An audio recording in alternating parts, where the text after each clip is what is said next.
नमस्ते दोस्तों, स्वागत है आपका हमारे चैनल पर। आज हम बात करेंगे एक ऐसे योद्धा की जिनका नाम सुनते ही रोंगटे खड़े हो जाते हैं।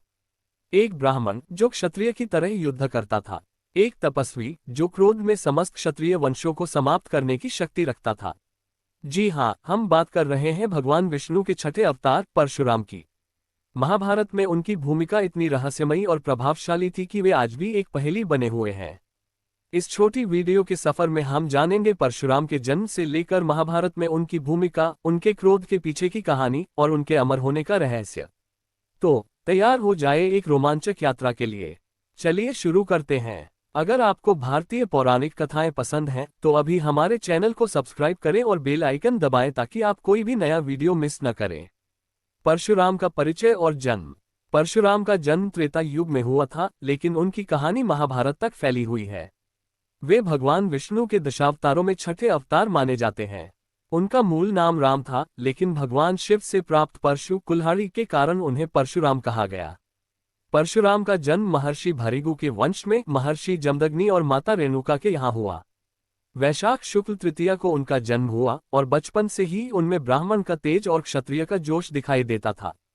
उन्होंने महर्षि विश्वामित्र और ऋचिक के आश्रम में शिक्षा प्राप्त की और फिर भगवान शिव के आश्रम में जाकर दिव्य परशु और शौंड धनुष प्राप्त किया। ये परशु उनकी पहचान बन गया, जिसके बल पर उन्होंने असंख्य युद्ध लड़े। लेकिन सवाल यह है, परशुराम का उद्देश्य क्या था? क्यों उन्हें धरती पर अवतार लेना पड़ा?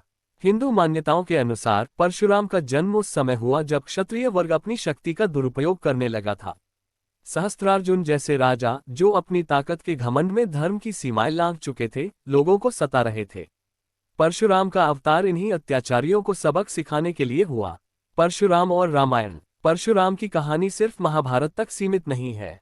रामायण में भी उनकी एक महत्वपूर्ण भूमिका है। सीता स्वयंवर में जब श्रीराम ने शिव का धनुष तोड़ा तो परशुराम क्रोधित होकर जनकपुरी पहुंचे। उन्होंने राम को ललकारा और कहा, जिसने शिव का धनुष तोड़ा वो सहस्त्रबाहु जैसा मेरा शत्रु है। लेकिन जब श्रीराम ने अपनी शक्ति का परिचय दिया और वैष्णव धनुष को संभाला तो परशुराम ने उन्हें विष्णु का अवतार स्वीकार किया और क्षमा मांगते हुए तपस्या के लिए वन को लौट गए। ये घटना हमें परशुराम के स्वभाव को दर्शाती है। वे क्रोधी थे, लेकिन धर्म के प्रति समर्पित। वे एक योद्धा थे जो सत्य और धर्म की रक्षा के लिए किसी से भी टकरा सकते थे। लेकिन क्या परशुराम का ये क्रोध केवल रामायण तक सीमित था? नहीं, महाभारत में उनका क्रोध और भी भयानक रूप में सामने आया। रामायण में परशुराम का ये दृश्य हमें उनके तपस्वी और योद्धा दोनों रूपों को दिखाता है। लेकिन अब हम आते हैं उस दौर में जहां परशुराम ने महाभारत के कुछ सबसे बड़े योद्धाओं को प्रशिक्षित किया। परशुराम और महाभारत के योद्धा। महाभारत में परशुराम का किरदार उतना प्रत्यक्ष नहीं है जितना रामायण में, लेकिन उनकी छाप हर बड़े योद्धा पर दिखती है। परशुराम ने महाभारत के 3 प्रमुख योद्धाओं भीष्म, द्रोणाचार्य और कर्ण को शस्त्र विद्या सिखाई। भीष्म। कुरु वंश के महान योद्धा भीष्म को परशुराम ने युद्ध कला में पारंगत किया। लेकिन एक बार भीष्म और परशुराम का आमना सामना भी हुआ। जब अंबा के अपमान का बदला लेने के लिए परशुराम ने भीष्म को युद्ध के लिए ललकारा तो दोनों के बीच भयंकर युद्ध हुआ। ये युद्ध इतना प्रचंड था कि देवताओं को हस्तक्षेप करना पड़ा। द्रोणाचार्य, पांडवों और कौरवों के गुरु द्रोणाचार्य भी परशुराम के शिष्य थे। उन्होंने परशुराम से दिव्यास्त्रों की विद्या सीखी जो बाद में महाभारत युद्ध में काम आई। कर्ण की कहानी सबसे दिलचस्प है। परशुराम ने कर्ण को शस्त्र विद्या सिखाए, लेकिन उन्हें यह नहीं पता था कि कर्ण क्षत्रिय है। परशुराम केवल ब्राह्मणों को ही शिक्षा देते थे। जब उन्हें कर्ण की असलियत पता चली तो उन्होंने कर्ण को शाप दिया कि वह युद्ध के सबसे महत्वपूर्ण समय पर अपनी विद्या भूल जाएगा। ये शाप बाद में कर्ण के पतन का कारण बना। परशुराम का ये प्रभाव महाभारत की पूरी कहानी को आकार देता है। लेकिन सवाल यह है, परशुराम स्वयं युद्ध में क्यों नहीं उतरे? क्या उनकी भूमिका केवल गुरु तक सीमित थी? परशुराम का क्रोध और क्षत्रिय संहार। परशुराम का सबसे चर्चित पहलू है उनका क्षत्रियों के प्रति क्रोध। कहा जाता है कि उन्होंने 21 बार धरती को क्षत्रिय विहीन कर दिया। लेकिन इसके पीछे की कहानी क्या थी?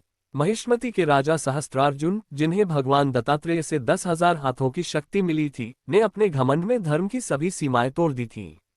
उन्होंने परशुराम के पिता महर्षि जमदग्नि की हत्या कर दी। इससे क्रोधित होकर परशुराम ने सहस्त्रार्जुन और उसके पूरे वंश का नाश कर दिया। लेकिन ये केवल शुरुआत थी। परशुराम ने उन सभी क्षत्रिय वंशों को समाप्त किया जो धर्म के मार्ग से भटक गए थे। ये क्रोध इतना प्रचंड था कि धरती रक्त से लाल हो गई। लेकिन क्या परशुराम का ये क्रोध उचित था? क्या ये केवल व्यक्तिगत प्रतिशोध था या धर्म की रक्षा का एक बड़ा मिशन? कुछ विद्वानों का मानना है कि परशुराम का ये कदम समाज में संतुलन लाने के लिए था। क्षत्रियों की शक्ति को नियंत्रित करना और धर्म की स्थापना करना उनका उद्देश्य था। लेकिन इस क्रोध ने उन्हें एक रहस्यमय और भयावह योद्धा की छवि भी दी। परशुराम का अमरत्व और कलियुग में उनकी भूमिका। परशुराम को चिरंजीवी माना जाता है, यानी वे अमर हैं। हिंदू मान्यताओं के अनुसार वे आज भी जीवित हैं और कलियुग के अंत में भगवान विष्णु के 10वें अवतार कल्कि को शस्त्र विद्या सिखाएंगे। परशुराम का यह अमरत्व उन्हें और भी रहस्यमय बनाता है। वे त्रेता युग से लेकर द्वापर युग तक सक्रिय रहे और अब भी कहीं हिमालय की गुफाओं में तपस्या कर रहे हैं, ऐसा माना जाता है। लेकिन सवाल यह है, क्या परशुराम का प्रभाव केवल पौराणिक कथाओं तक सीमित है या उनके जीवन से हमें आज भी कुछ सीखने को मिल सकता है?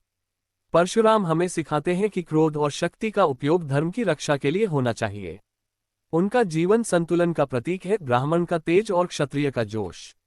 परशुराम का महत्व और निष्कर्ष। तो दोस्तों, परशुराम सिर्फ एक योद्धा नहीं थे, बल्कि एक तपस्वी, गुरु और धर्म के रक्षक थे।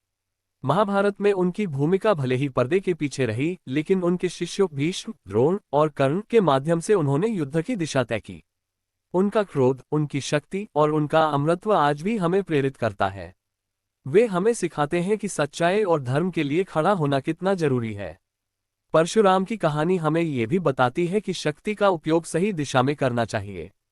अगर आपको यह वीडियो पसंद आया तो लाइक करें, अपने दोस्तों के साथ शेयर करें और कमेंट में बताएं कि परशुराम की कहानी का कौन सा हिस्सा आपको सबसे ज्यादा प्रभावित करता है। क्या आपको लगता है कि परशुराम का क्रोध उचित था? हमें जरूर बताएं। हमारे चैनल पर ऐसे ही रोमांचक और ज्ञानवर्धक वीडियो के लिए सब्सक्राइब करें और बेल आइकन दबाएं। अगले वीडियो में हम लाएंगे एक और पौराणिक कहानी। तब तक के लिए नमस्ते और जय श्री राम।